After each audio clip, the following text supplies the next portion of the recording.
Hi everybody, it's Tasso. It is difficult, I would say impossible, to do something, anything for that matter, if your mind is stepping on the brakes. How often did you want to do something? How often did you want to accomplish a goal? Did you want to change something in your life? Did you want to reach out to somebody for advice or maybe mentorship? And you had the will, you had the energy, but your mind kept holding you back.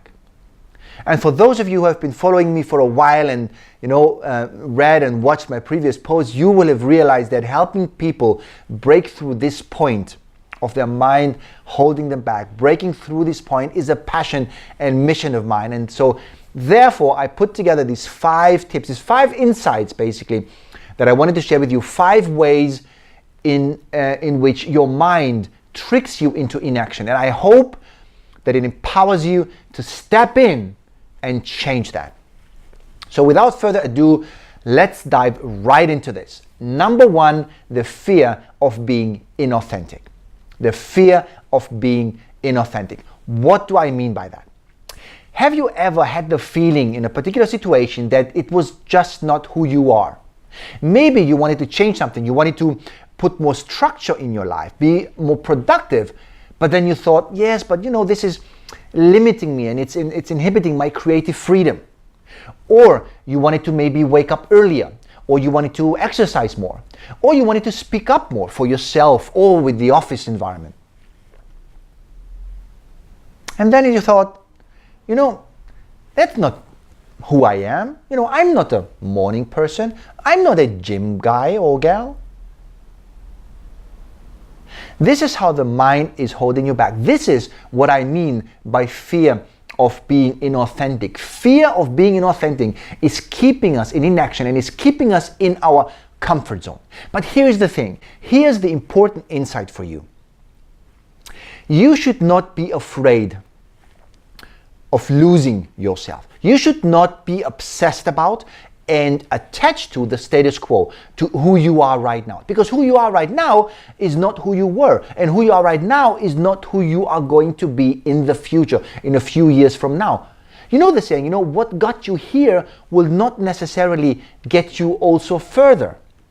You have to constantly seek to reinvent yourself. You have to be bold and daring, and you have to allow yourself to evolve. Number 2 is the once you ... you fill in the gaps argument of your mind. Have you ever experienced this, that your mind steps in and says, yeah, okay, but once you do this, then you can do something else. Once you are this, you can maybe do this and this. Once you have this, referring to resources, you can do this and this and that. But you know as well as I do that there is no right moment for anything in life. There is no right moment to quit your job. There is no right moment to get married. There is no right moment to have kids. That's an illusion. Things don't get better. Things just get different. In fact, if you ask your grandparents, they will tell you things get worse. Everything seemed to be better in the past. We just as humans like to tag things with good or bad. And in fact, we shouldn't be even doing this because we lack the capacity to even imagine the bigger picture of the universe and of life. And in regards to self, you don't need to become anybody else in order to take that first step. In fact, taking that first step will enable you to become the person who can accomplish whatever you are about to accomplish. Number 3 is you deserve a break. Now, hear me out on this one. I have had this many times, and I thought I would like to share this with you because I feel this is something that is a more general phenomenon that it might be overlooked. Have you ever come into the situation where you finished a project, you accomplished something that you are very proud to have gone through, and then you feel that you need a reward and you want to reward yourself with a break because it feels so good. It feels so good to have done this, yeah? And then you feel like, okay, I'm going to take the rest of the day off. See, there's nothing wrong with taking a break. In fact, break and recovery is where growth happens. Absolutely legit to have breaks and to recover. And it's of course absolutely fantastic to celebrate your wins. You need to celebrate your wins in order to remember the good things that happen to you.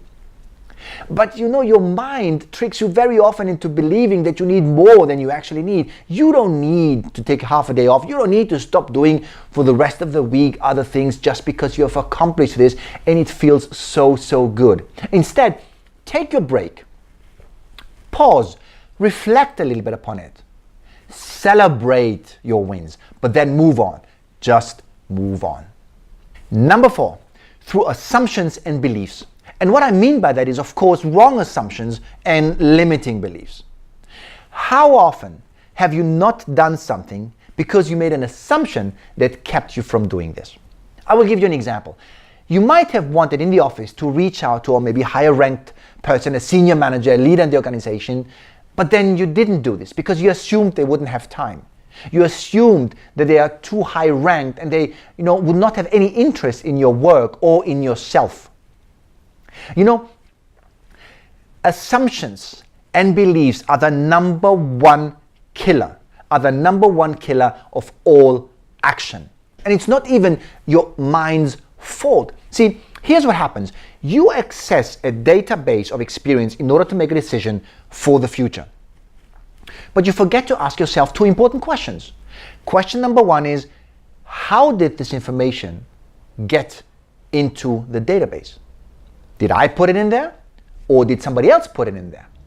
And question number 2 is, what was the context? What were the circumstances under which this information was deemed so relevant by your brain to be stored in your database of experiences? See, as I said before, whatever got you here will not necessarily get you any further. So your job as the captain of your own ship is to challenge this database regularly. You have to clean it up. You have to update it. You cannot operate on old information. Look, you cannot possibly make a business decision on old information. You wouldn't run new software on Windows 3.1. You have to avoid ending up in, oh, I thought, because this is going to cause you a lot of regret.